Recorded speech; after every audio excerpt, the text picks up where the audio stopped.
What a pleasure to be here with you. I was recently introduced. Somebody said, Professor Gilbert is going to talk about the world's oldest question, what is the secret of happiness? And I found that to be very odd because this is not an old question. This is an extraordinarily new question. The idea that happiness might be a secret. Look, for most of human history, life was, in the words of the philosopher Thomas Hobbes, nasty, short, and brutish. Life was short, health was poor, food was scarce, most of your children wouldn't live to adulthood, and basically you got up in the morning and you tried not to die. That was the to-do list for the day. And then there were three revolutions. There was an agricultural revolution, there was an industrial revolution, there was a technological revolution, and for the first time in the history of the world, large populations of people on Earth have everything they could possibly want, certainly everything they need. Now, our ancestors knew what happiness was. Happiness is what happens when you get what you want, and that never happens on Earth in this lifetime. And yet now we have populations of people who do have everything they want, and guess what?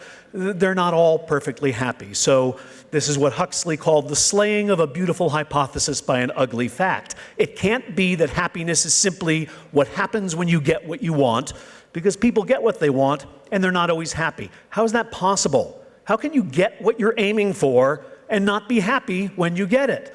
The answer is you could be aiming for the wrong things. And indeed, we do aim for the wrong things, and there are two main reasons why. One is our imaginations fail us, and I'm not going to talk about that today. The other thing is we get a lot of bad advice. A lot of bad advice. We're all citizens of nations, we're members of families, and we are surrounded by bartenders and taxi drivers and aunts and uncles and yentas and grandmothers and rabbis and priests and philosophers and talk show hosts, all of whom know exactly what we need to do to be happy, and they're very happy to tell us. These are three advertisements that were from the year I was born. These are not comedy. These are real advertisements that gave my mother advice about how to be happy and how to make me happy. Smoke for pleasure today. Start your children on cola early, and then, of course, TV. Happiness shared by the whole family. Now, these look funny to us now because we know this was impossibly bad advice.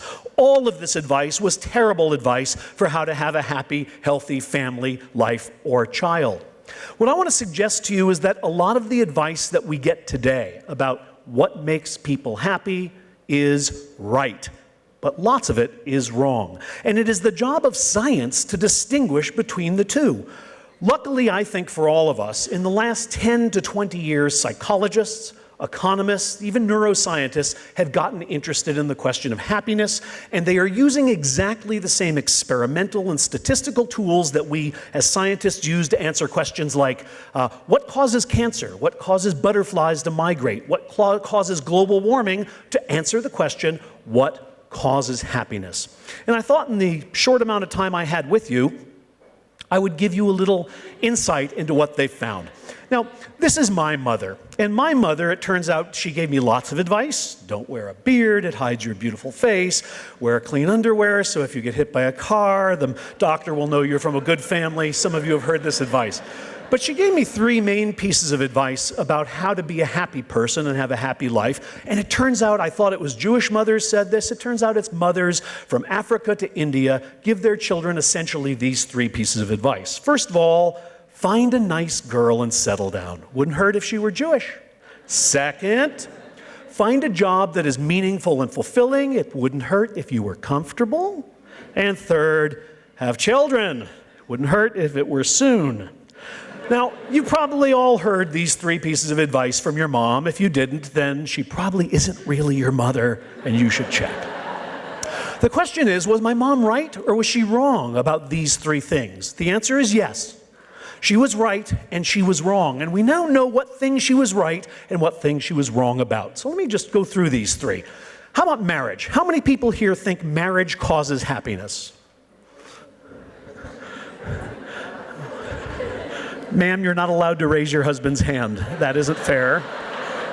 Okay, so the minority of you think marriage causes happiness. Many of you think marriage is a sign of happiness. If you're happy and you're in love, then you get married, but marriage doesn't actually make you happy. Well, let's examine the facts. The first brute fact is that married people are happier than unmarried people. Unmarried people are divorced, they're widowed, but they're also single. They're even people who are cohabiting and living together. And if you look closely at the differences between married and unmarried people, you'd understand why. Married people live longer. Married people are healthier. Married people make more money per capita. Married people have more sex and report enjoying it more. Virtually everything you could imagine might make a person happy, married people seem to have more of. Now, it could be that you see data like these because marriage makes people happy. The other possibility is happy people get married. Both hypotheses turn out to be true. It is true that happy people do better on the marriage market. Who wants to marry Eeyore when you can marry Piglet, right? You want somebody who smiles when they wake up in the morning. But it also looks like marriage causes happiness. So here's a typical pattern of findings. If you look at people's happiness before and after the wedding, you see that as people approach the wedding day, they're getting happier and happier. Right after the wedding, there's a honeymoon period in which their happiness keeps rising, and then happiness starts to fall. But notice that at least 6 years out, it hasn't come back to its initial baseline. Does it ever? Yes. There's some argument. Different data sets show different numbers for when. 5 years, 6 years, 10 years, 12 years. Okay, let's not quibble about numbers. It looks like marriage buys you some reasonable amount of time of increased happiness. Now, since marriage seems to buy you some increase in happiness, you would expect divorce to make you unhappy, and you would be quite wrong about that. Because for both men and women, divorce is also a source of happiness. Now, you might say, how do I put these two facts together? Does this suggest I should just keep getting married and then divorced and then married and getting divorced and accrue happiness with each new transition? No, no. What these two facts suggest is that marriage makes people happy, but happy marriage makes people really happy. That is, when marriages are bad, we get relief from getting out of them. But when they are good, we seem to get an extra benefit from staying in them. What about money? I won't even ask you, does money make you happy? I did a television show where I stood on Boston Common, a big park, and asked passersby, sir, do you think money can buy happiness? And almost to the person, I get the responses back like, from a Hallmark greeting card. Oh no, money can't buy happiness. No, true happiness comes from, and then they name their favorite thing, God, love, children, whatever. Okay, well, they're all wrong. Money absolutely, clearly buys happiness. Here is a very typical curve for the relationship between money and happiness. Notice two things. There is no point at which getting richer makes you sadder. No point on the curve. Okay? Each dollar buys more happiness, but notice another thing. Somewhere on this curve, it gets harder and harder to get happiness out of money. There's what statisticians call an inflection point, a point where the curve starts to flatten. It never flattens completely, but it gets pretty flat, and it's harder to get more happiness out of money. Where is that magical point? $100 million a year? $500 million? Again, studies differ, but probably somewhere between $40,000 and $70,000 per year. And you can do the translation into shekels if you need to. It's not a bad salary, but it's certainly not a king's salary.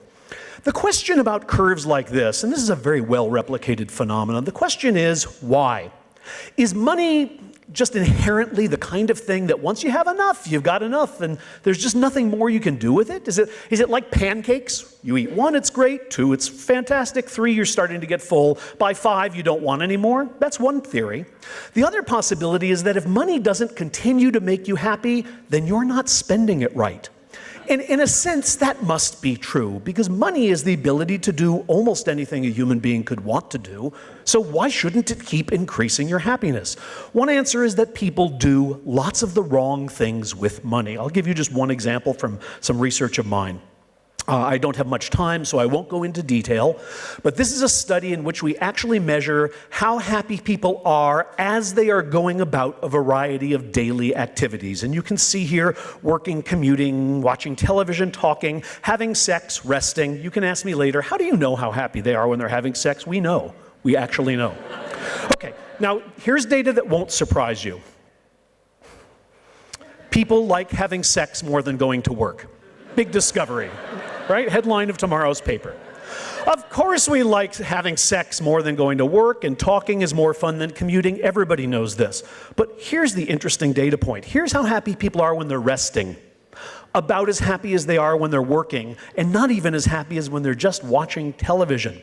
Now, the reason I bring this, first of all, we know why this happens. When people are resting, when they're doing nothing, their minds wander. And when their minds wander, they generally wander to bad things, right? Your mind doesn't wander to all the wonderful things that will happen to you. It wanders to that funny rash that you're going to have to go discuss with your doctor soon. So resting and doing nothing doesn't seem to be very pleasant. But what's interesting is, if you ask people, imagine you won the lottery and you suddenly had millions of dollars, what would you do? Their answers are usually some form of rest, right?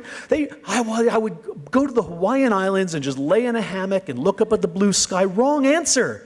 You should watch TV and talk during sex. Put those things together, you have happiness. But resting, wrong thing to do. We know a lot of things about how you should and shouldn't spend money. So, for example, a number of studies suggest that people get more happiness buying experiences than material goods. Better to go on a vacation and have nothing to show for it but memories than to buy a new car that's a great deal of fun until it starts to rust in the driveway and you ultimately try to sell it to a neighbor. Spending money on other people rather than yourself. I'm not giving you a sermon. I'm not telling you to be altruists. I'm telling you that if you are a completely selfish human being who wants to increase his or her own happiness, you might try buying coffee for the person in back of you when you go to the coffee shop next time, instead of buying a double latte for yourself. Because no matter what coffee you buy for yourself, you will enjoy it for a brief amount of time. But when you buy coffee suddenly, altruistically for the person in back of you, they'll break down weeping and thanking you, and you'll have a story to tell all day. I think the data are fairly convincing that spending on others brings you more happiness in some circumstances than spending on yourself. Finally, a number of studies suggest that if you ask people, what would you do with $1 million, they name the thing. And what they really ought to do is name 100,000 things that they would do.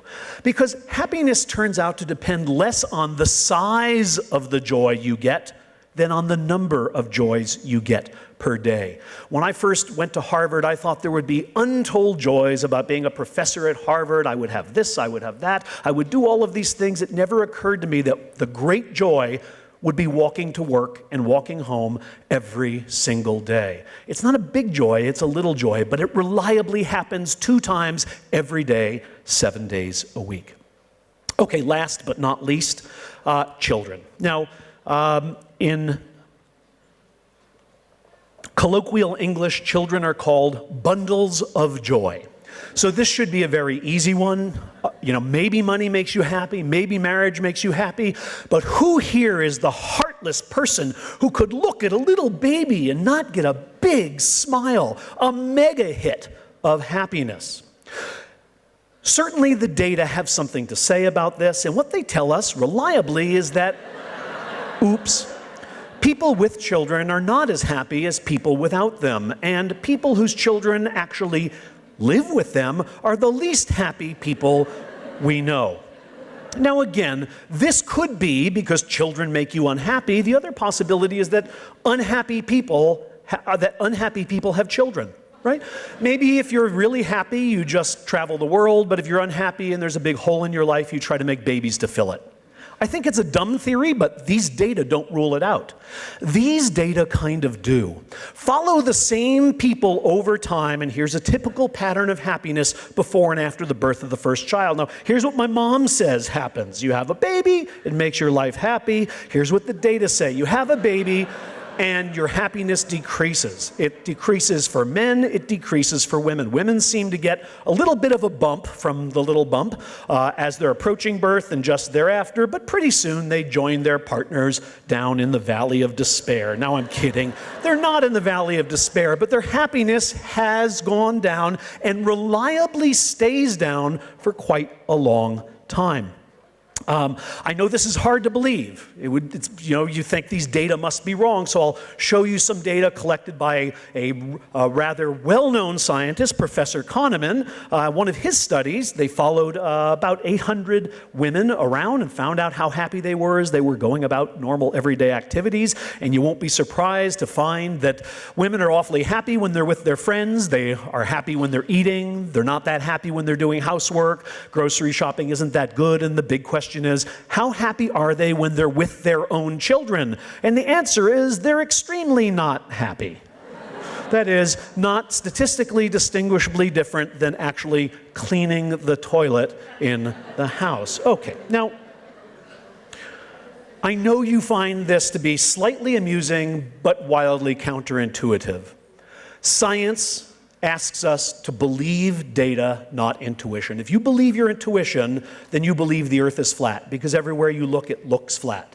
And yet, we get this picture from outer space, and we go, wow, maybe the world isn't the way it appears to me.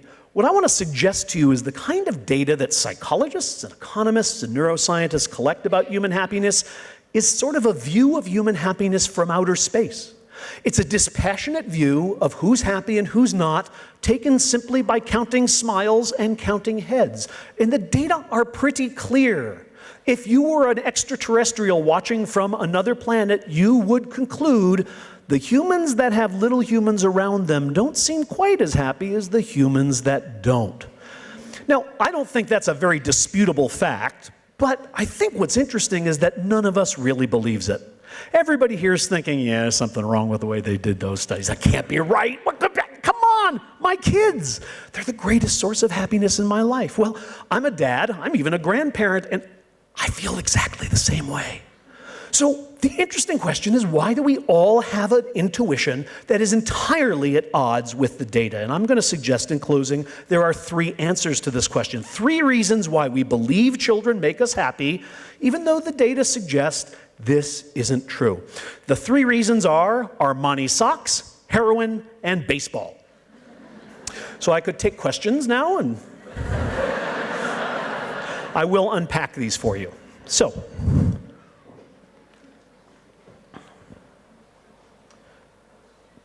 this is a pair of cashmere socks. I don't own cashmere socks. You have to be in a different income bracket than I have to buy cashmere socks, because cashmere socks cost over $100 a pair.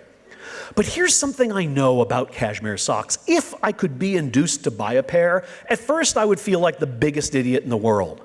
But then I would put them on and I would start walking and I'd start saying things like, oh, wait a minute. Oh, ooh. Oh, now I'm getting it. Oh my God, this is like walking on angel's wings. This is amazing.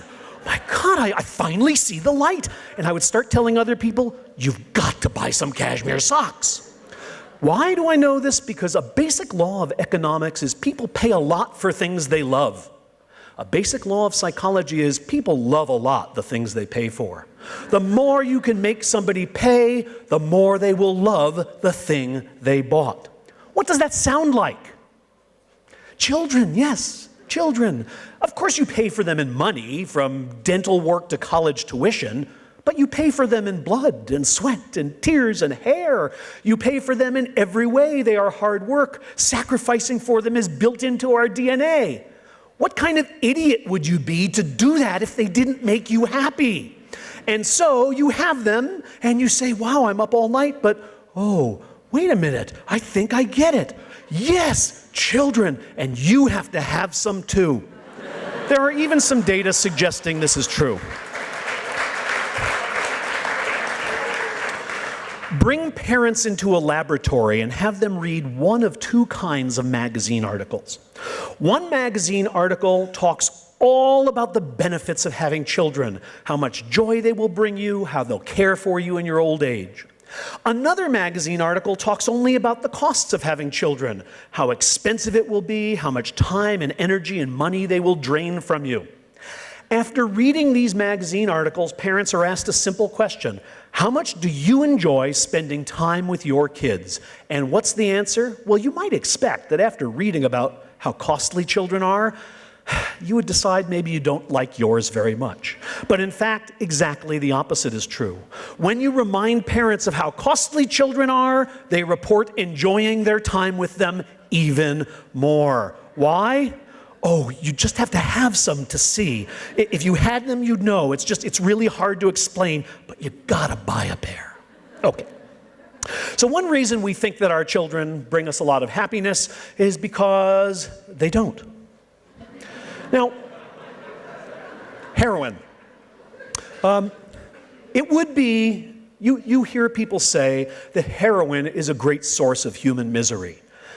And there is a way in which it is, but there's a way in which it isn't. I don't know about you, but I've had back surgery, so I've had the opiates, morphine, Demerol. They're great. No misery. No. Nirvana, heaven, joy, bliss. Just about the best feeling I've ever had. So how can heroin be a source of misery when every time you take it, you feel great? Well, one answer is that heroin makes you feel so good that it will crowd out every other source of pleasure in your life. You will stop working. You will stop interacting with your family. You'll stop paying for your house. You will stop brushing your teeth. You will just go sit in a corner anywhere you can and take heroin because that thing is so good. Now, the heroin itself will make you feel good, but the net effect of heroin is to ruin your life. What does that sound like? Yeah, okay. So, you look at a little baby and it's a little bit like a heroin high. Oh joy, oh joy, oh joy, oh joy. And the little baby is a heroin high, but the little baby will stop you from doing all the things that were slightly less highs, like, going to the movies, seeing your friends, having sex, bathing regularly, devoting yourself to your job, reading books, you name it. The list is long. Children crowd out the other pleasures of life because they're just so demanding. They take so much from us. So the net effect of children is that your net happiness can go down, even though every time you look at that child, you go, I love you, I love you, I love you, I love you. I once had a woman come up out of the audience after I talked about children and happiness, and she said, Professor Gilbert, my child is my greatest source of joy. To which I said, when you have one source of joy, it is by definition your greatest source of joy. And this is true, not entirely, but it's not a bad summary of life for many parents. Now finally, baseball. So are Israelis obsessed with baseball, or is it only Americans and Japanese? Okay, well, this is going to be hard to explain. All right, so I live in Boston. My team is the Red Sox. We don't care if they win. We only care if they beat the New York Yankees. It's a great baseball rivalry. Now, if I were to go to the ballpark to watch a game between my team and their arch rival, and for 9 innings, that's how long a baseball game lasts, nothing happens. It's called a no-hitter, right? Nobody hits the ball. Okay, baseball works like this. Man stands there, tries to, I'm getting so many blank looks. So I will move right along. I watch this game that is a no-hitter, and then at the very end of the game, my guy comes up and he swings the bat and he hits the ball out of the park, and we win 1-0. Now, when I go home, my wife will say, how was the game? And I will say, oh, it was fantastic. You should have seen that ball sailing over the left field fence. It was a marvelous moment, and we won. That's the wrong answer. The right answer to her question, how was the game, is it was remarkably boring. It was dull. It was 3 excruciating hours of watching nothing happen that ended in a single transcendent moment when we killed our rivals. Now, here's why that's important. One of the things we know about human memory, again, thanks to Professor Kahneman, is that the way people remember episodes is by their highest peak and their final moments. So I'm remembering this 3-hour baseball game as great when actually it was a crummy time with a single great moment. That's a day with a 5-year-old. Most of the day is spent saying, not now, not yet, don't hit your brother, I already told you, no, we're not buying it. If you do that again, we're going home. It's a big no-hitter. And then there's these moments, just when you think, I'm leaving the stadium, I don't want to stay any longer. The 5-year-old looks up at you with chocolate ice cream on her face and says, I love you because you're the bestest daddy who ever lived. Yeah, grand slam home run of the heart. And at the end of the day, when my wife says to me, "How was the day?" I go, "Oh, it was wonderful." No, it wasn't wonderful. It really wasn't. It was a very bad day, punctuated by an extraordinary, transcendent moment. Children bring us moments of joy, this is my opinion, I speak only as a parent, that are kind of unparalleled by anything, maybe even heroin.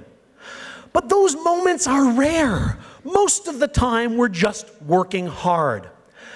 If we were to count all the moments we spent with a child and add up the amount of happiness we got over the moments, we would find that basically we like doing everything else more than being with our kids. Just like scientists find when they do exactly that. But if you ask a parent, what the parent will remember is that for all of that hard, tedious work, there were transcendent moments that made it all worthwhile. Now, I came here to tell you that marriage makes you happy for a little while, and you can probably nod and say that's true. Came here to tell you money makes you happy, though it could make you a lot happier if you knew how to spend it, and you say that's true. And then I came to tell you children basically don't make you happy, and you're thinking, that guy doesn't know what he's talking about. How did that guy ever get a job at Harvard? I want to suggest to you that you may have misunderstood. I did not say that your children don't make you happy. I didn't say you don't love them, and that's what many people will have heard me say. Consider a number of things. First, the data I have shown you are data for people on average. You're not average, right? You've come to this conference. You are already in the top 2% on a number of dimensions. If you are thinking, this is not my experience, you may well be right. It may not be your experience. But please don't privilege your experience and think that the way children feel for you is the way they feel for most people in the world. Our business is going out and talking to the other 98% of the human race, and what we find is they don't all agree with you. Second, I didn't say don't have children. I didn't say you'd be happier if you didn't have them. Remember what I said was that people with them don't seem to be as happy, or certainly are not happier than people without. But that doesn't mean that if you didn't have children, you'd be like the people who chose not to. We can't do random assignment experiments. אנחנו לא יכולים לעשות ניסויים אקראיים שבו אומרים, אתה יהיו לך ילדים ואתה לא, ואז נראה מה הילדים יגרמו לכם להיות מאושרים. יכול להיות שאנשים שרוצים ילדים, שרוצים ילדים ואכן עושים ילדים מפחיתים באושרם, אבל אנשים שרוצים ילדים ואין להם, יש להם הפחתה עוד משמעותית יותר ברמת הראש. הרצון לילדים אולי המחלה שתגרום לכם להיות לא מאושרים, והדרך שבה אתם יכולים להיות הכי פחות לא מאושרים זה באמת לעשות ילדים. עכשיו זה נשמע כאילו אני אומר משהו רע עליכם, לא על ילדים. עכשיו אני הרבה יותר פופולרי אולי. לא, תשמעו באמת. אנחנו יודעים שהפער האושר שבין אנשים שיש להם ואין להם ילדים הוא מאוד גדול במדינות מסוימות כמו במדינתי וקטנים הרבה יותר במדינות אחרות. What that means is that it has something to do with the way we parent children, right? It doesn't have to be the case that our children don't bring us happiness. It just happens to be the case. Just as money would make you happy if you could spend it right, maybe children would make us happy if we parented them correctly. So the burden is not on children to be easier to take care of. Maybe the burden is on us to figure out why we're not letting something that could be a great source of happiness in our lives be that source. Finally, before you resist the claim that children don't make you happy, consider the possibility that it's actually the best thing about you. That the best thing about us as a species is that we are willing to sacrifice for people we love, even though they don't make us smile all the time, even though they are hard work. Maybe it is the most noble thing about our species. If they made us happy, we would just be investing in another selfish pleasure. Maybe the fact they don't tells us something wonderful about ourselves. So marriage, well, yes, if it's a good one. Money, yes, but a little buys a lot, and a lot only buys a little bit more. And children, not so much. At least that's not the day to say. Now, what's the moral of this story? I think the moral of the story is probably something like, I think I've probably hit the bottom on popularity in Jerusalem. I may as well go this far. Don't trust your mother. She loves you, she means well, but the only stories she can tell you about happiness are from her life and the stories she's heard. Science has now gotten into the business of happiness, and it can shed light on the facts. It can't tell us what we should value, but it can certainly tell us which of the decisions we make are and are not most likely to lead to happiness. It's the place we go for information about wealth. It's the place we go for information about health. I'd like to suggest it is a place to go for information about the secret of happiness. Thank you.